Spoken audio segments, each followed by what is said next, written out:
hei ja tervetuloa Heittolinjalle. Minä olen Hiltusen Arttu ja mulla on mukaan täällä Rauli Rändi Savela. Ja tästä tehdään hyvin nopeasti vaihto in English, because we have a very, very special guest. We have a special quest. I've been on a very special quest. Yeah, our dear friend, Mr. Gregg Barsby, welcome to the show. Very The nice to be people's here. champ. Nice to be here with you guys once again. Yes. Yeah. And I think that's a good lead on. People's champ. How, where, why? Do you have any idea? I do. I think I just come from the roots of the game. So way back in the beginnings, there wasn't many people. Yeah. So you really knew them all. Yeah. And I think just through time and the years of traveling and touring, going to the different communities and meeting people and just, being someone to them too, right? Like I never showed up like, hey, I'm this guy. Like I just showed up and there I was. And, I met people and went to the city again and then again and again. And I think through the years of touring, that's how that moniker kind of came to be. I'm a big fan of that moniker because I feel comfortable calling Ken Climo the champ. He's the champ. The champ. I'm very comfortable calling you the people's champ. Yeah, he's champ. Like people got to put some respect on it. Yeah, Bro, he's champ. I'm like, don't call me champ. Someone calls me champ in front of him. I'm like, that's that guy over there. But I get it. I mean, since especially the sport in Finland, we've got only young kids. They have no clue who Ken Climo is. Yeah. Because there's just no exposure. He's my goat. For sure. I mean, what Paul's done has been amazing. There's no question his level of play is unprecedented. But I met Champ when I was like 11 years old, maybe 10 years old. Yeah. So that must have been quite an impression back in the day. I think GOAT is overused term as well. I agree. Definitely. I think it's like everything. Man, he's the GOAT. You're like, he's riding a bike, that was a goated, ollie on the skateboard. Come on. Well, I mean, it's the culture nowadays. Yeah. Everything is just need to be hyped up, and everything. There's too much of everything. Yeah. That's a fact. Especially on the internet, which is something I hate. I try to stay away from it. And we'll circle back to that because I do have a question about it. Why you ain't in the internet? Okay, yeah. But we'll get there. I'll have to start. Okay. You're here in Jyväskylä now. Yes. How did you end up here? Long story, but... we have time. I have... yeah. No, so my fiance and I, we rented an Airbnb in Tampere. Yeah. And we're staying with friends, but I decided maybe we could get up and get away for a little bit and go stay in like a nice... Would you say a ranch, cottage? Yeah. Like the farm? Cabin. Yeah, like a cabin. Yeah. Like a true cabin with the sun on the water. Mm-hmm. No electricity? There is electricity. Right. There was. But you don't use it? No. Yeah, no, of course. And so, but we came from Tallinn and then picked up the Tesla, courtesy of Tesla Finland. Cool. Mm-hmm. Yeah, really, really awesome to partner with them on this trip, and I'll be here through Turku. So. Oh wow, partnered with them. What's that?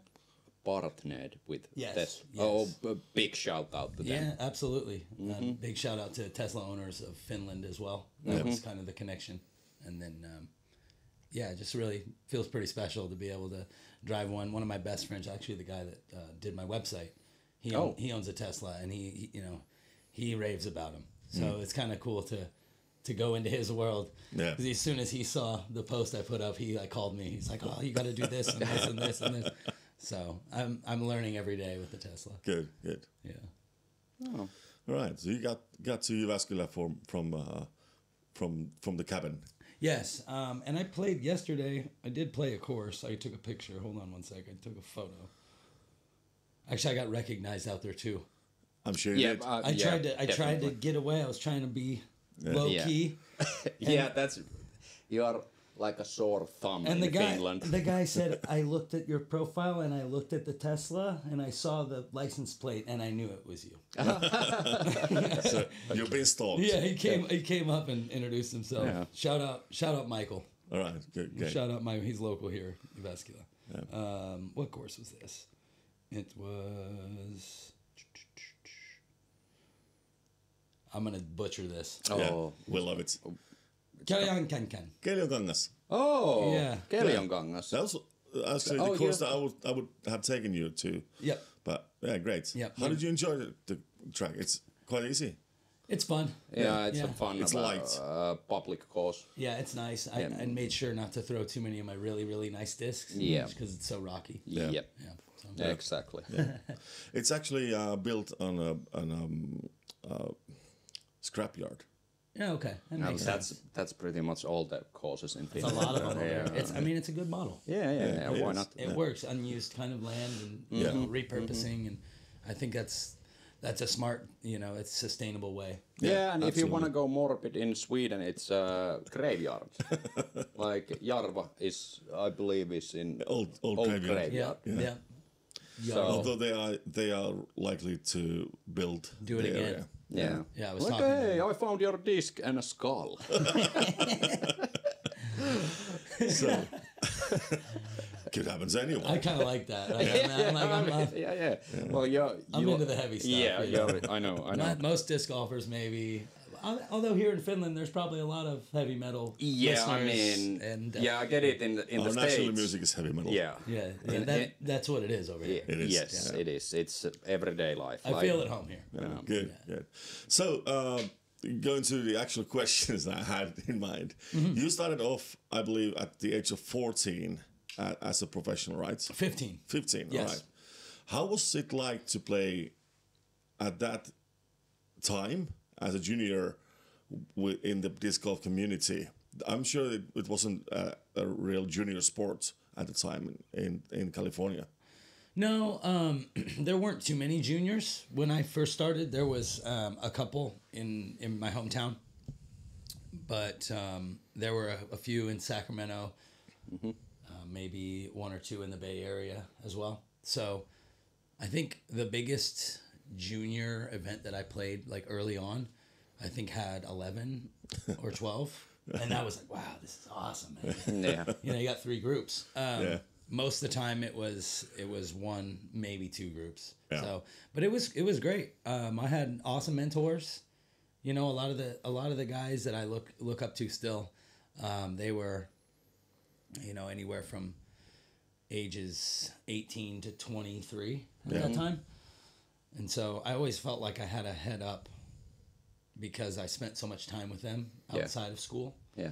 And they kind of showed me the way, if you will. They kind of showed me the ropes. Yeah. Of maybe how to act. And I think my parents weren't necessarily sure about the disc golf thing because it was No shit. They weren't sure if they were like okay with me going with the guys to different events. But when my dad couldn't drive me to the events, then I would go with other guys. And But it was mostly local at that time. no, But did you do any touring at that age? Yeah, just Northern California. Yeah, maybe like a 4-hour radius. Right. So it was still away from home for a few days, and Yeah. either staying at a hotel or, my best friend Miles. Shout out Miles Harding, 2003 Rookie of the Year. He's really the reason I wanted to take it to another level. Okay. Yeah. We were both. I felt like we were both pretty good, and then we went to the Junior Worlds, which was the Pro-Am Worlds in 2000 in Ann Arbor, Michigan. But then we also played the next Amateur Worlds in Miami in 2002. And that year we were both playing advanced. Yeah. And we were winning advanced events. Cool. But we were eligible for juniors. So we wanted to play junior. Yeah. And that's actually where I first met Matty O and Double G. Yeah. And I think we all were playing advanced at that time. Double G was maybe a couple years younger, but Matty O was definitely playing advanced in his area. Yeah. But we all wanted that junior title. Yeah. And Miles smoked us. Miles I think he would have won advanced as well.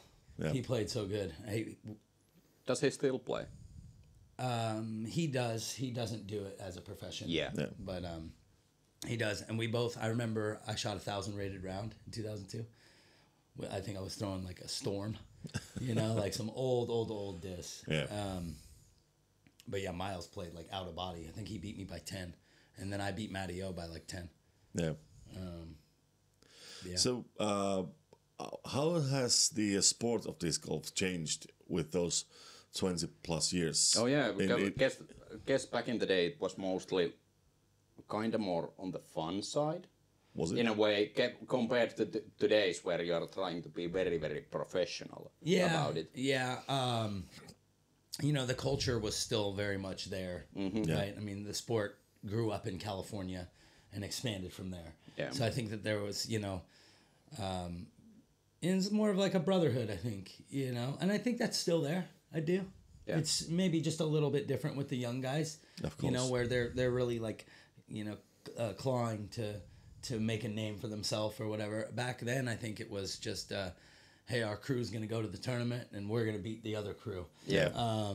You know, and now I think things are more individualized. But it was still pretty competitive at the top.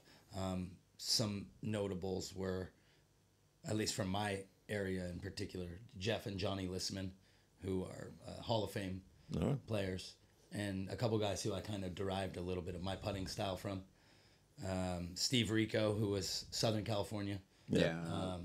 He's been on the lead cards when I started on Central Coast. And Stevie's the man. Yeah. And that was late in his career. Mm-hmm. You know what I mean? Like that he was an old guy. That was 20 years after he was just crushing. Yeah.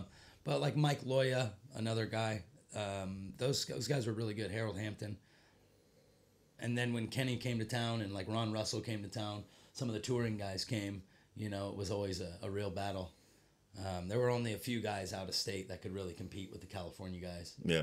And it's such a different perspective from Finland, because we didn't really have that that kind of culture. We started straight from like, okay, professional. Totally. This is professional sport. There's nothing like fun about it. Yeah. We'll just go straight in. Yeah. If you think, like all the kids, just to bring it up, like Väinö, Lauri Lehtinen, Niklas, all of those guys. I remember when they were like 12, and all of them like, yeah, we're gonna be professional. Yeah. And I laughed. I laughed a belly laugh. I remember Väinö telling me like, I'm gonna be a professional disc golfer. I'm gonna make a living out of it. And I was, yeah, right, Väinö. Right. I've heard that same sentiment.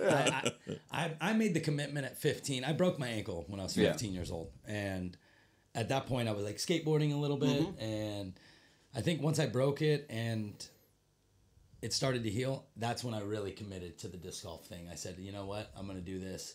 And I made the decision that I was going to be a pro. Yeah. And I definitely heard that belly laugh from many, many people, including my dad's best friend, Dwayne. Rest in peace, Dwayne. He's like, when are you going to get a job? When are you going to get a job, Greg? Yeah. But I was already hustling at that time. You know, I was already like playing the weeklies and making, you know, some decent money if I played well at the tournaments. And then I'd hustle all the weeklies. I was sponsored by Discraft by that point, and I was like selling discs on the side. Was those Discraft time when there was this Mark Ellis? Yep, Mark Ellis. I remember those old videos. Yep, actually it was Brian Sullivan as well. Yeah. Yep. Brian Sullivan was on the team, and I mean Mark Ellis has probably the sickest collection of discs. Really? No doubt. I mean, I can't say it's the sickest, but well, he's got some stuff that nobody has. Yeah. You know what I mean? Like factory, they're not factory seconds, they're factory nuns. and like, where did you get this? Yeah, so it's really cool. All right. That was, I guess, I guess we summed it up there. Right? Yeah, like, how was it back then? It was cool. Probably more about the feeling of it, like the culture. It was more tight-knit in a way. Yeah, think like snowboarding before it broke. Mm-hmm. That's Olympics. Exactly what I'm... Like, you know, it's like, there's a culture behind it. Yeah, or skateboarding. Or skateboarding before it broke through. Yeah, very, in a way, underground, tight-knit community. Facts. Everybody knew everybody. Yeah. And nowadays it's... well, do you think it's better now? I don't know. If you compare them. Like, do you like it being professional, or do you still like have, what's the word, nostalgic feelings about the yesteryears? I like both. I think that there's a place for both too. You know, I think that there's a place for like the professional side. Yeah. And high level competitions, and also there's a place for the common man, the everyday, you know, blue collar worker that wants to go out and play with his 3 discs and you know, enjoy. Yeah. So No, that's the beauty of disc golf in a way, because let's say any other sport, you have to maybe reserve a spot for the course you're gonna be playing. Yeah. You need to book some weird. that's the beauty of the sport. But you can for just real. take a disc and go out, and that's it. It's every man's golf. Yeah. It You is. don't even need friends, which is the best thing. You might make some. Yeah. Oh, that's true. Yeah. I wouldn't have met Rauli Well, or you There you go. if it wasn't for this sport. And that's what it's all about. yeah, but this sport has taken me to crazy places as well. I mean, It gave you a job. yeah, I did. I worked with glass discs for a while. Right. Yeah, and we did trips to States a couple times. Totally. We were in, Yeah. and just meeting people all around. And when you have like common ground, it's so easy to just It's easy. let's just discuss disc golf. Yeah. And there's a lot of, especially when you guys come to your European stint here. And now we're There's, talking about disc golf in a podcast setting. Yeah. That's just kind of the beauty of the game too. Yeah. You know? One thing about the dropped my bottle. One thing about the early days. At what point you started touring, and how in the world did you live? Like, you must have been broke. Very broke. Yeah. Something that Very broke. you don't really feel in Finland, because it's all the courses are right next to each other. Yeah, So- totally. So before let's add some context. Like, what, in your opinion, is touring? Oh, guess it's nowadays you could call it like your. Okay, I'll just take it from James Proctor. He said it pretty well to me when he had that good year, maybe 2 years ago. A lot of lead cards. He said like, okay, I started like play the tournament, travel, practice, play the tournament, Right. non-stop. The And he- grinder, yeah, yeah. and he said like at the end of the year he was so burnt out, like he didn't want to think about disc golf. Been there But that's many, touring. many times. Yeah, that's touring, I so, guess. yeah, some people define touring as like playing out of state or whatever. Like, I played out of state when I was young. My dad took me to the Worlds or whatever. I think my very first real touring season, in my opinion, which was out of state, was 2007. Yeah. I had played out of state multiple times before then, played multiple world championships before then, but actually really going out in 2006, I had just graduated high school and I kind of stuck around local. I played a few. I actually got my first second in a major in 2006, late in the year in Florida. But then the next year, that kind of propelled me to say, okay, you know what? Maybe I want to go and take the talent on the road and see if I can make a go of it. And yeah, I failed miserably. Went home and dug ditches with my dad when I was at home, and went back to work with him, and then did it again, and did it again, and again, and again. And then I think it was probably by like 2012 or 13, I was well established as a touring player. Yeah. So yeah, 2007 was the first time I really went on like a 12-week, out Yeah. of state. Like 3 months of your life, like we're leaving town. I'm not coming back. Yeah. It must have been somewhat like an starting musician. Yeah, that's not the Starting word. musician. Yes, like starting the tour and hoping that, oh man, our next record, Maybe- it's gonna be the shit. Yeah, maybe we'll play good this week Yeah. and I can make some money. Yeah, I mean, And touring is touring, no matter what you do. yeah. Yeah. Yeah. It's a grind. I mean, musicians grind. I got a lot of respect for, but it's a little uglier. I think disc golf is maybe a little bit more relaxed. It is. The musician grind is every night for 8-9 days, and then they get 1 day off, and then it's another 8-9. Yeah, and you have to travel every day. that's as a musician. That's I know because I've done that. right. You got to go to a new town, and you're Yeah. bringing your talents there, and then you set up the merchandise. And if you play well, then you sell your wares. Yeah. It's kind of the same thing. Yeah. I do with, It is. It is. But the thing with disc golf is Every with disc golf is that you just travel once a week or twice a week, Right. maybe. Right. Unless you're really on that hustle. Yeah. Yeah. Which I've done in the past, and I'll probably do again in the future. Really? Yeah, I think it's You miss it? yeah. There's something. It keeps your days busy too. It does. Yeah. You know, if I'm sitting out there in like the middle of the prairie, like in Des Moines, for instance, you're there 3 days early. At my age now, I can't just bang out that many rounds. I need more rest. So it's better. I feel you in It's every better for me bone of my body. to go and like do whether it be a clinic or like a challenge round or something, maybe go off the beaten path, 50 minutes, 1 hour, and go see all the people. I think this is what we discussed before about that social media, and you don't like to do it. I don't do it as much, no. But I think like a thing, just talking about hustling and making money. Yeah. You doing social media would probably break the internet, and I even have I even have a plan for it. Okay. You should team up with Nico.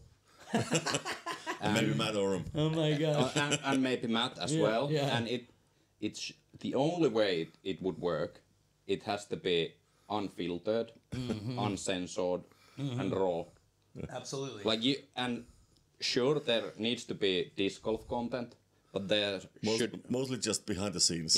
and there should be content like Nico picking up some weird magical healing rocks, whatever he does, like and it needs all that uncensored. Yeah, totally. And it would like Ezra and Goose. they are getting 60,000 views or something like that. Yep. You would double that easily, Yeah. and I would even subscribe like with money, like fuck the DGBT. I'll subscribe to that. Yeah, I mean, Make an OnlyFans of it. there's Oh, definitely there we go. only throws. There we go. yeah. We've got a name now. I mean, look, I dabble in and out with social media. Yeah. I do, I have a few videos on my YouTube. I don't do social media as much because the way I was raised, if you don't have anything like nice to say, you don't say anything at all. Yeah. But I think that might change here soon. Good. And This is what this people aren't ready podcast is for my about. takes. I mean, I consider myself to be one of the realest out there. You are. And, You're very, very Finnish on your takes. Look, it's Straight to the point. straight to the point. I'm not cutting any punches. I'm not going in and editing in the back room. I don't do that kind of shit. Yeah. Like that's just not who I am. I think that I attract that crowd, maybe more, and that's okay because the fake ones can stay away. Yeah, because that's the thing. Because why would you cater to an audience that you don't like me? Yeah. Yeah, totally. Just go for Dude, the I should people have that like you. I should have had the camera on for the last 2 weeks, man. I stayed with Nico, so There we go. I did.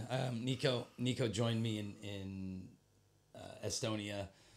We stayed with family in Norway as well. But the guy had me dying in the morning. I'm not even kidding. I could barely breathe. Yeah. A couple times. Yeah. So it's nice to start your day off laughing so hard that you can't even breathe. Yeah. Nico gets a really bad rap, and I think that's because people don't know his story. They dogpiled him. Yeah. For sure. All the people like online. Yeah. Like you said, mob mentality. Well, yeah, I feel this way now too. Yeah. If you feel this way, it was wild, man. I had a lot of love for Nico. I've known Nico since I was pretty young. His uncle owns Gateway Disc Sports. Gateway was actually my first flow. All right. And that was before they made the Wizard. Yeah. So, obviously I sent Dave photos of me playing and in the backyard. Nico's seen like pictures of me when he was like 10, 11 years old. Yeah. I think I have messages from Nico on MySpace. Really? Yeah, way back. So that's old. yeah, that's old, right? I'm still out here whooping them. It's okay. Yeah. There's a lot of young kids that are coming, but I try to do my best to keep my game in shape throughout the injuries and stuff. It's not as easy. But have you had to change your game? Especially nowadays when you've got like Gannon Burr and AB and people that are inhuman. Let me tell you, dude, AB throws so freaking far. If you haven't seen him in person do it for real, it just doesn't do it justice. I agree. I saw him throw the shot there at Eagles Crossing. We were at Eagles Crossing throwing up the hill. The shit is unbelievable. First time when I saw AB was live. When we did the trip to States and we were in Las Vegas. He's maximizing right now. I feel like he's grown as a player because he's played a long time. Yeah. He didn't just come out of nowhere. Yeah. AB has put in, over a decade of work, and now he's like, he's built in, he's filled out as far as his body. When that guy gets his timing right, it's over. Yeah. It's over for that poor disc. Yeah. But how do you cope with that? I mean, how do you compete against how do you compete with those players? I mean, we've always talked about that disc golf is a game of precision, not distance. Yeah. But if you get all the distance, he's pretty accurate too. Right? I mean, AB's he's a student of the game, so he's really come into his own the last couple of years. Obviously Gannon as well. They're both like a feet taller than you. Yeah, they're huge. Dude, Gannon just keeps growing every time I see him. He's like a giraffe. It's insane. Have you seen his fingers? Yeah. You're like, what the... Like, this dude is an alien. Yeah, no, I mean, I've got small fingers. And, you have normal fingers. Yeah, but watching like Gannon do a tutorial video. So, dude, if you want to maximize spin on your disc, you just grip it with this alien fingers. Dude, his fingers go to the other side. I know. I'm like, well, no wonder I can't putt like him. His fingers are on the other side, dude. We have the insane. Exact same story with Ricky when he came to Finland. Ricky's got 3 elbows, dude. Yeah, and he was teaching everyone like how he's putting, and I just took notice that he's holding like the middle of the disc. Yeah. And my fingers go to the rim. Right, Ricky holds the disc. He's like, yeah, you just do it like this. And you're like, I can't do that. Yeah, that's like, I need fake fingers for it. Truly. Hey, maybe that's a business plan. There you go, that's the one. Fake Look, fingers. Everybody else is pulling up everything you could possibly imagine. Why can't you make fake fingers? Yeah.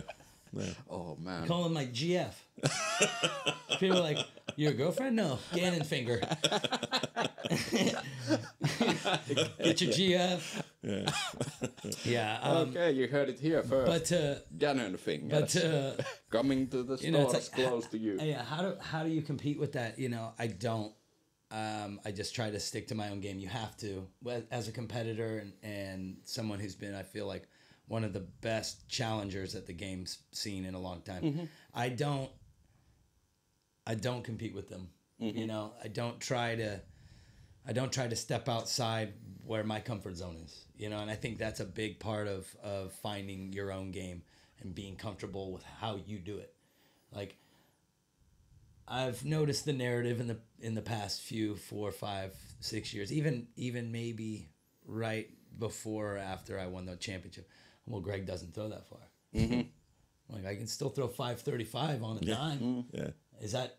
I mean, it's a game of precision. My power is control. Yeah. And if I'm in control those days, I play really good rounds. And I can still play really good rounds. Let's take Worlds now. You don't have to throw that far. There's like 5 holes, 4 or 5 holes in the entire tournament that you have that distance has advantage. What is it, like 13 or 14 at the monster, the big turnover? Yeah, that one's okay if you got the big arm. Yeah, but that's still such a hard shot. 16, even if you have the 16, power. You can bang one up to the top if you have big distance, but there's not that many. It's all about control, and I think Finnish disc golf is a good medium for that because you guys have so much woods.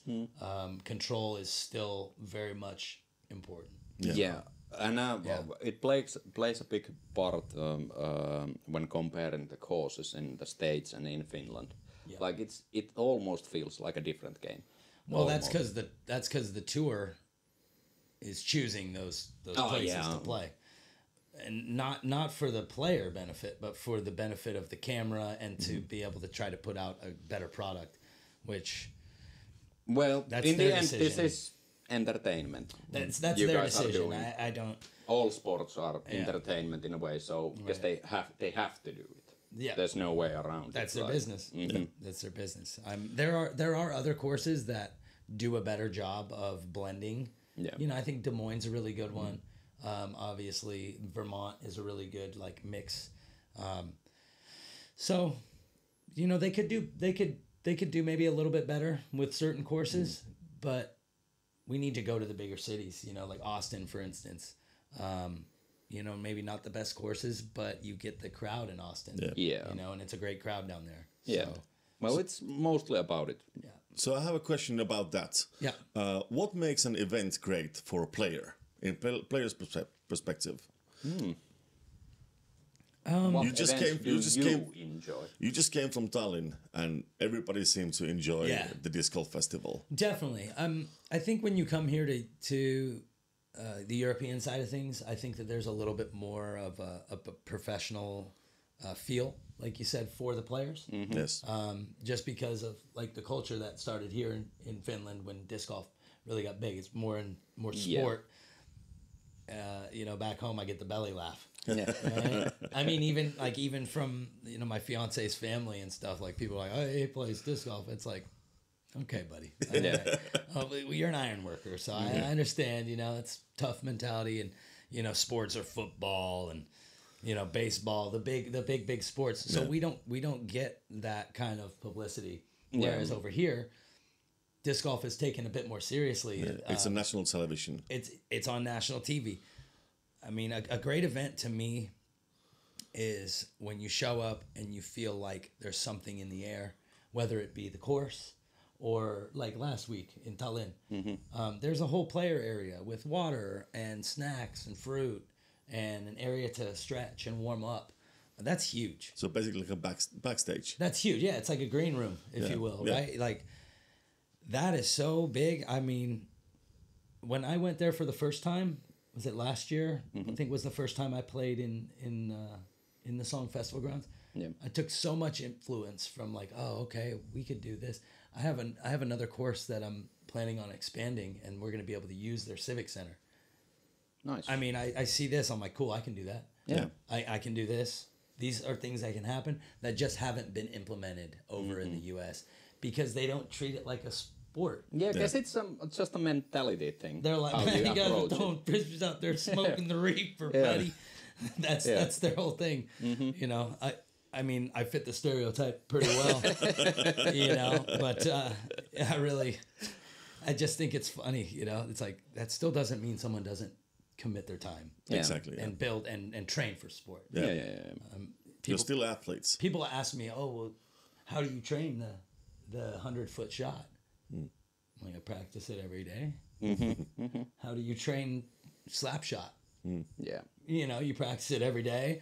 You really train from there? I'm like, of course. Why do you think I throw them in consistently? Yeah. I didn't get lucky 150 times. There's not a 12-minute tutorial online of me throwing them in because it's pure luck. Yeah. Like any sport, you train. And at the end of the day, disc golf is a sport. It's an athletic movement that you have to do.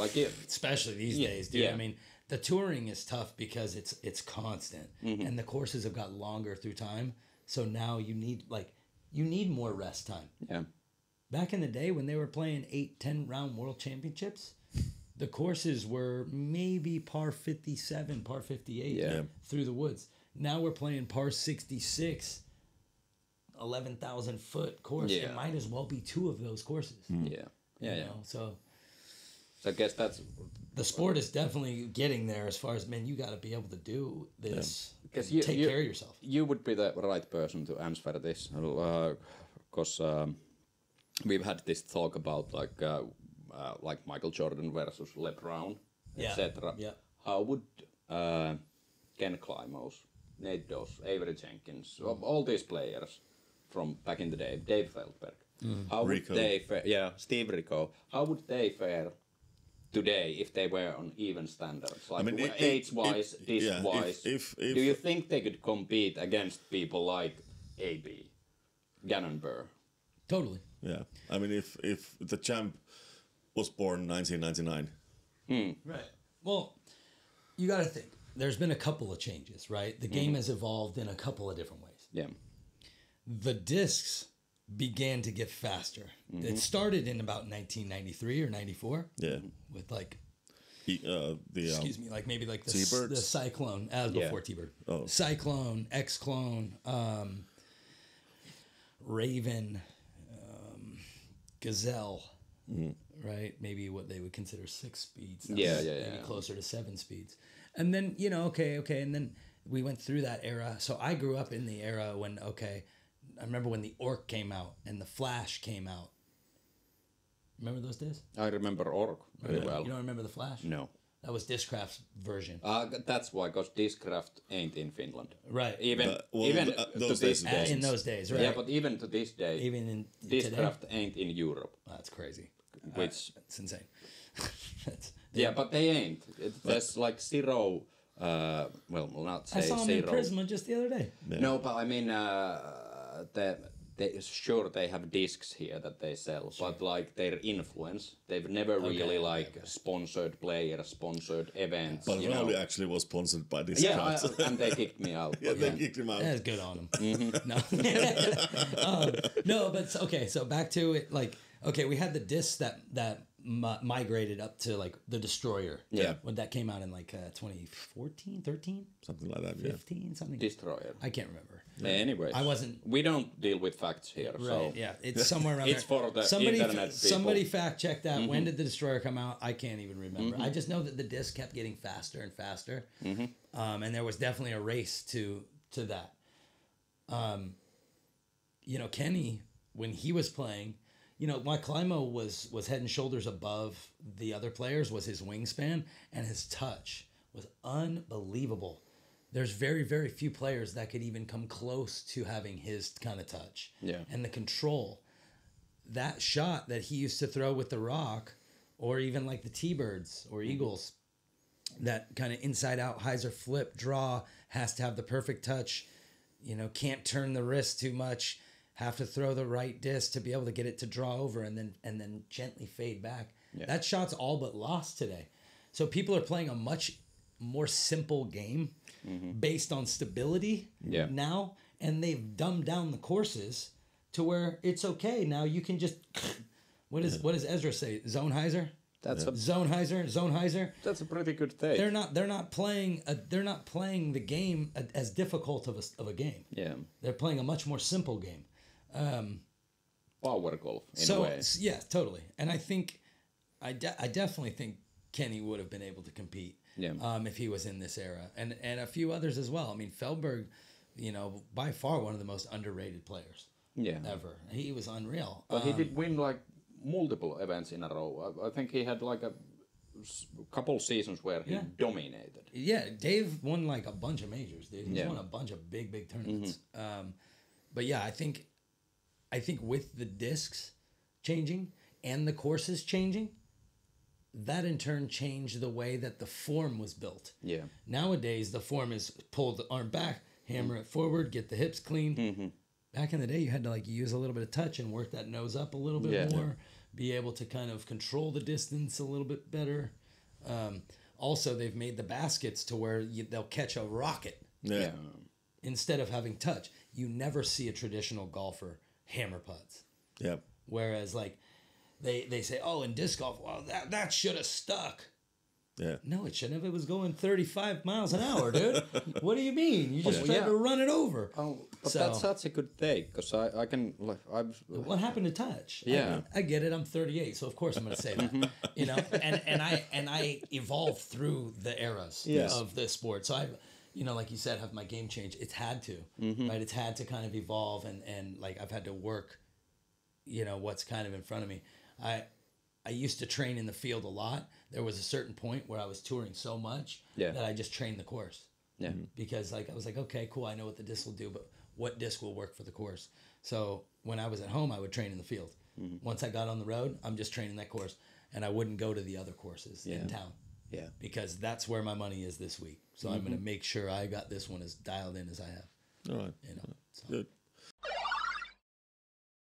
Heipä hei ja tervetuloa Powergrip-osioon. Me ollaan täällä Jyväskylän Seppälänkankaan radalla väylä numero 13. Pelataan CTP:tä, closest to pin, kuka pääsee lähemmäksi tolppaa. Ja voittaja pääsee valitsemaan kaverin kisapäkistä yhden kiekon, joka menee myytäväksi Powergripin käytettyjen kiekkojen osastoon verkkokauppaan. Ja ennen kaikkea aiheuttamaan toiselle paljon kipua. Kyllä, ja kipua on jo aiheutettu aika paljon tässä Aika paljon. viikkojen myötä. Joo. Katsotaan, miten tässä käy. Yes. Se on sinun startti. Ai.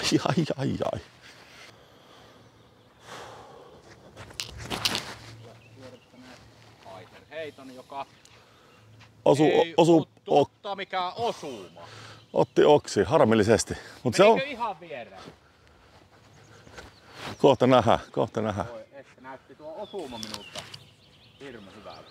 Tuo oli hienon näköinen yritys haiserista. Kiitos. Saanko näyttää tuolta myös Esimerkkisuorituksen. vähän hieman erinäköisen haiserin? Millä sä heität? Tää A5. Elikkä, Se on puolet pienempi kuin A4. joo. Mä kanavoin tässä semmoista Joona Heinästä. Tosta yli se ja tuonne. Ai niin, ihan täysin pystyy ja anna tuuleen painaa sen tonne melkein toukoa naamaa. Ei se paljon liikkuu. Rohkea jätkä. Joo. Ai. Se on tilanne semmonen, että mä heitin 3,5 metriä ja sulla oli joku 8. Joo. Melkein Mä kuvaajaa meidän kuva jää päähän valitettavasti, mutta onneksi ei osuttu. Ei Joona Heinänen tällä kertaa ei toiminut. Ei ollut voittajan valinta. Tarpeeton haisee. Tai jyrkkä haisee. Kyllä, mutta tähän tarvitaan, että mä pääsen tänne ehtimään jollekin lisää ostettavaa. Tämän jälkeen pääsee kuulla Rauli itsekin sinne käytettyjen kiekkojen. Mikäs tää on?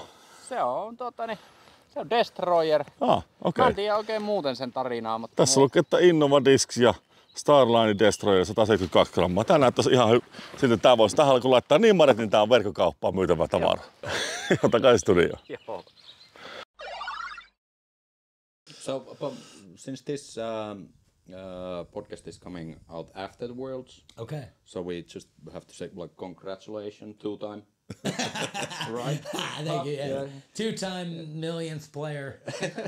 No, this is my 20th Worlds. Yeah. 20th Pro Worlds. You and Matthew or Matty O. 20th. 20th MPO start. Yeah. Yeah. Crazy, man. And you're leading the field on that stats. Yeah. Yeah. And Nico's right behind us. Yeah. Nico, and then I think is it Macbeth or Paul or I think Yuleberry's on there. Yeah, that list just came out, I think. Yeah. Like a couple of days ago. Yeah. They didn't count our amateur worlds. This is actually going to be my 22nd world championship. All right. Yeah. And soon you'll get to the Masters Championships as well, if you wish to go. Let's hope so. Yeah, actually, I think I'll play. I was born in February, so I won't get like the full year. Yeah. Like some guys are born. You should. It's the year you turn 40. Right. But some people are born in December. They get the entire year as a 39-year-old. Yeah. Oh, yeah. right. Yeah. That makes sense. Yeah. Yeah. So if I was born a couple months earlier, I could play Masters next year. Yeah. Always turning 40 years one more next year. season with the kids. Yeah, it's tough in Finland. At least in the States, it felt like you don't have that many kids playing, that many juniors playing compared to Finland. Oh man, it's so cool to see all the juniors over here and all the young kids. I mean, we came over and did High Energy Tour. Nico and Philo 2016. Yeah. Now there's a few of those kids that I'm like, why did I teach him? God, his forehand is so good. There he is, but he throws it so much further. Yeah. It's great to see, man. But it's kind of crazy in Finland. Like you can go to. So we have 1,000 courses or more. Something close to 1,000. Wow. Yeah, in Finland. It's impressive, man. So we are here in Jyväskylä, so we can let's say 1 hour drive in any direction. I think we have over 10 courses. More than that. More. Yeah, I mean, if you just count all the 18 Only 18. Only 18, but with the number with 9-hole courses? Regardless, the point being, you go to any of those courses, there is a kid like AB. Yeah, they're just Like they're a coming, dude. 14-year-old They're who can coming. throw 200 meters. Like, well, okay. They're coming. Yeah. They're coming. You know what it'll come down to is if they can learn the touch and be able to have, you know, success. I think something that isn't talked about enough is that there has been a lot of really, really good players that have come up. Mm-hmm. But also in the States, life happens. Yeah. You know, and these young kids, they see their other friends that either got a job or, you know, they got a nice job and got a house and they want that. It's not an easy road. I know it sounds like it's a lot of fun, but just, you know, you can equate through music and seeing people that do that. It's not an overnight success type of thing. Never is. And you know what? It's not even about how good you are. It's about how I feel like either you can market yourself in the new world or you can be somebody to people. Yeah. And I think that the guys that have continued to have success do a little bit of both. Yeah. You know, it's more than just throwing a disc. Yeah. You know, there's a lot more to it. There's a lot. It's a bigger onion. You're an entrepreneur, basically. Yeah. When you're A businessman. I mean, I have my own clothing line, right? Yeah. Well, that's what you have to train disc golf. You have to play well. You have to tour, but you have to also Run a business. Run a business, True. Yeah, I mean, and it's a full-time job. it is. And you see guys now, they have managers and stuff. Certain, I don't know the exact details of all like the Discraft sponsorships, but it reminds me a lot of a music contract. You know, Discraft runs all the merching. They do all the sales, distribution, returns, right, art direction, this, that, and the other. Whereas like I'm still independent. Being independent sucks right now. God, it's so hard because I'm like, man, I gotta go do this, and this. Well, and then practice. Make sure your game's feeling good, and then you got to get to the town. And if you want to do something, I do my own promotion. So you know, like this time I was a little too late to get promotions going in Finland. You know, hopefully next year I'll be in front of it, and we'll be able to do some really good ones. We'll do that. But hey, we can probably do a quick buff piece because you've got a signature line, something going on with Innova right now, right? Yeah. I have my tour series katana. And that's the best disc you've ever thrown. Dude, they are nasty though. Here's the thing. This guy in Alabama, I was at the Rocket City Blast last year, which Larry Burge runs. Cadence's father. Oh, he's a big promoter over there. So shout out to him. I was vending, hanging out with everybody, and he said, this guy comes up to me. He's like, hey, the katana is the only disc they haven't done in Halo. Well, maybe not the only one, but I guess the only really more popular driver. And I said, you know, everything else gets more overstable with the Halo. yeah. That's genius. I need more distance. I'm getting older every second out there. You got guys like Gannon and AB. I'm like, dude, I could use another 25, 35 feet. So last year we did the first ever Halo katana. This year's the Proto Glow Halo katana, which is maybe just a touch less overstable, but still got a great finish. They're awesome.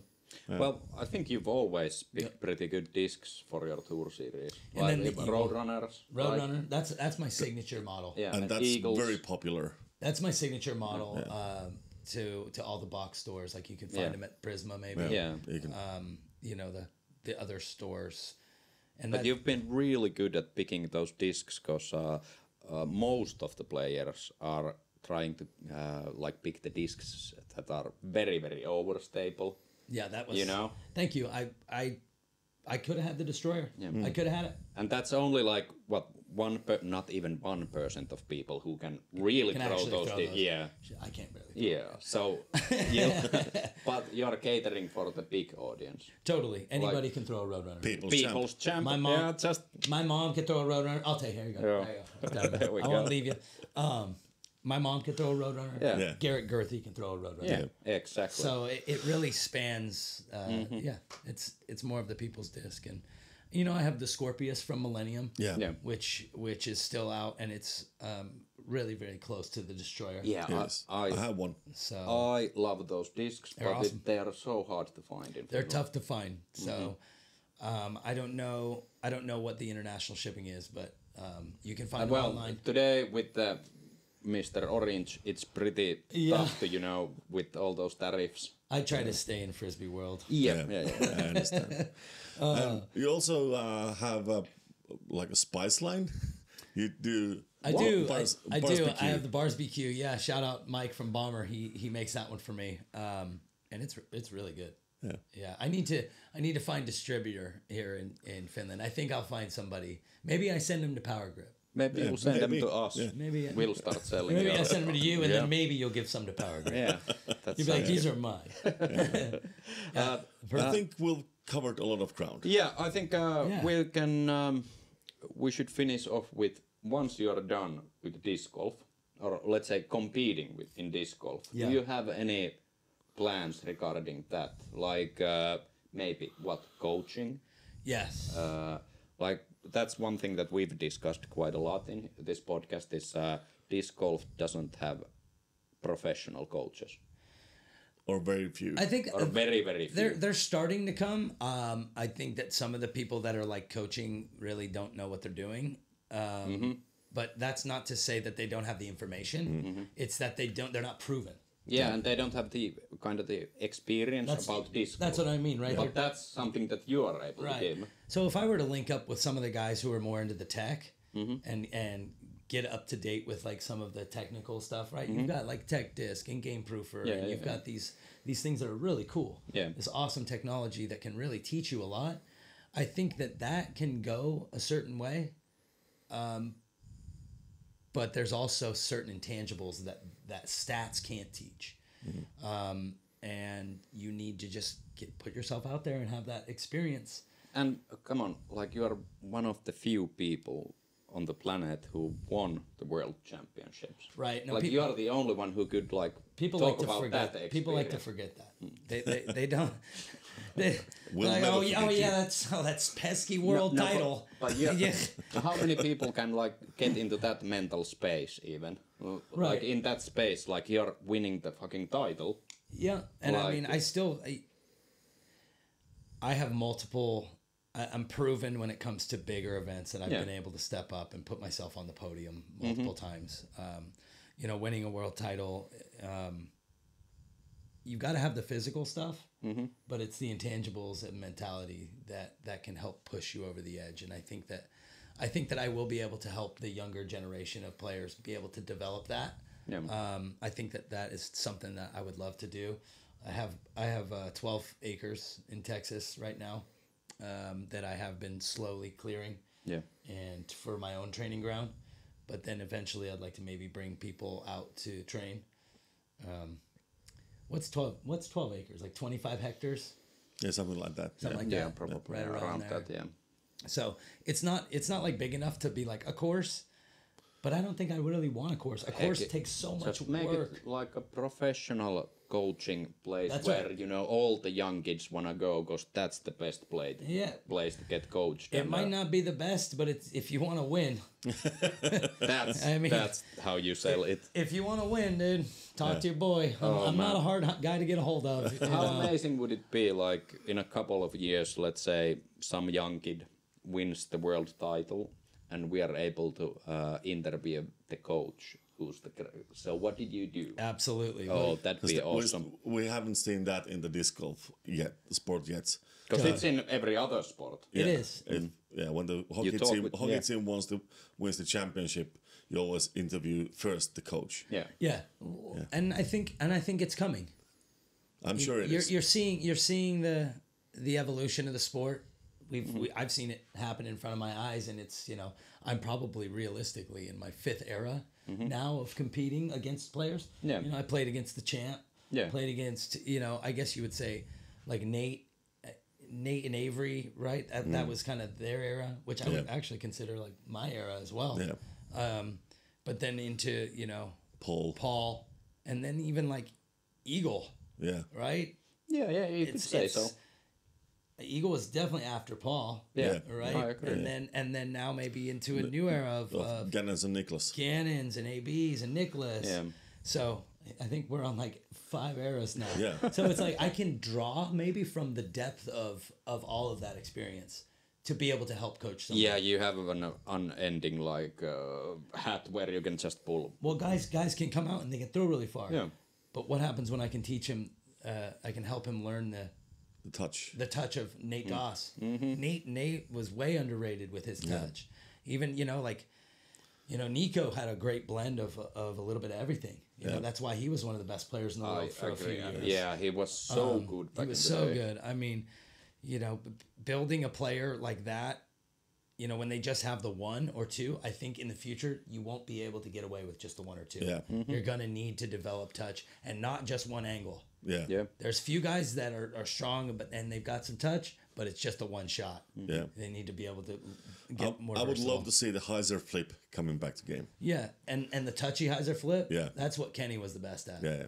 That's where the GOAT was formed, bro. He.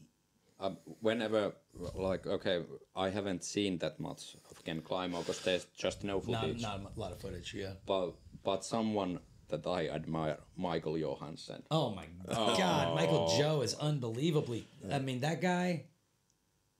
He's sick, dude. Yeah, he's sick. Heiser flips. Talking about those, One of the best. Because he's someone we've admired. Because he was on camera, like on those Central Coast videos, which basically started this whole thing. And he had a unique game, I think you look at a guy like Michael Joe and you see his game and you're like, man, I'd love to throw like that. Yeah. Yes. Even though it might not be the most orthodox, Yeah.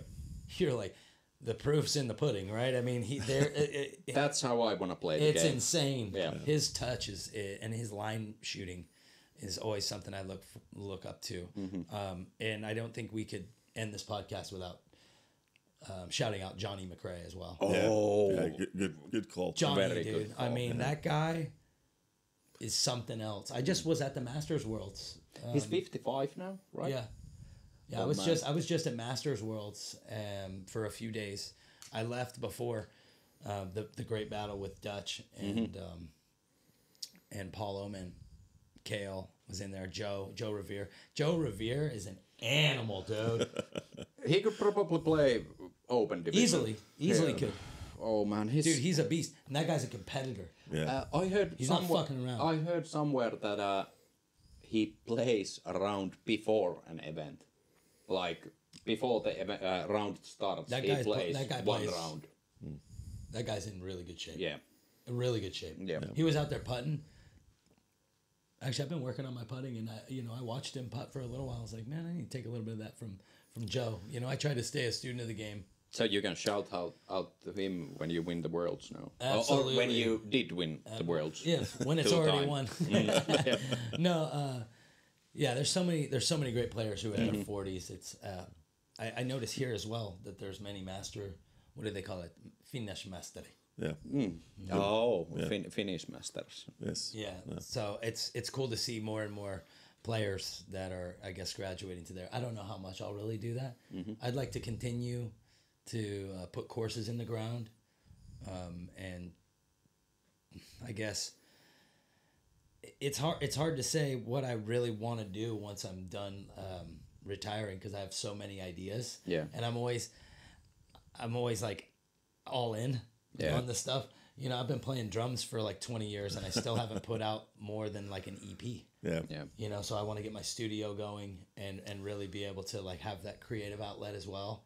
I think something like this, like a podcast station, if you got one, it's easy to have the other, right? Yeah, We're using the same stuff. Greg and Nico, unfiltered. Dude, actually, Nico had Feet Matt Oram. Dude, Nico had the best idea. I don't know if I can say this. I don't know if I can say it. Wait, you can't start. No. He had a great idea. He has many great ideas. We know, I know. we know.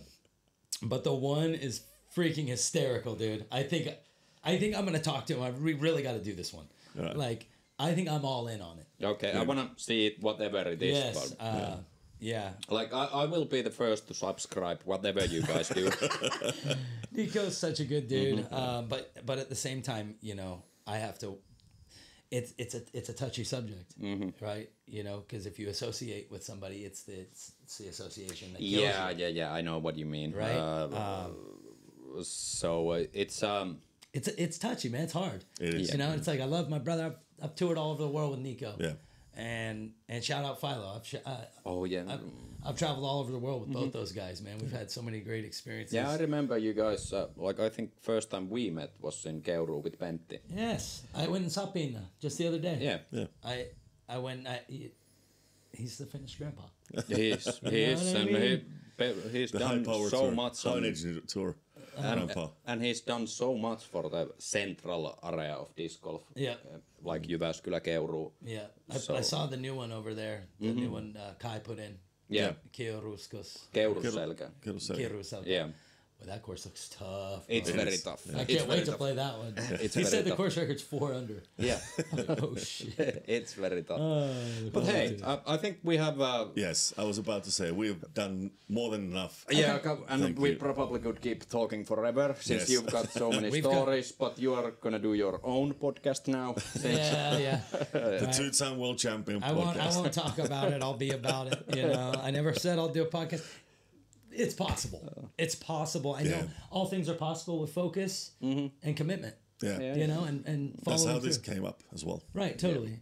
And that goes from doing a podcast to playing a game to, you know, maybe being a world champion one day, right? Yeah. If you really believe in it and you focus on it and you put your energy towards it in the right way, I believe it's possible. Yeah. I've always subscribed to that. Oh man, and that's a pretty good sentence to... To end this. Yeah, and Hey. go ahead. All right. Sing us out. Yeah. Thank you for Thank having you, me. Greg. Of course. Thank you for joining us.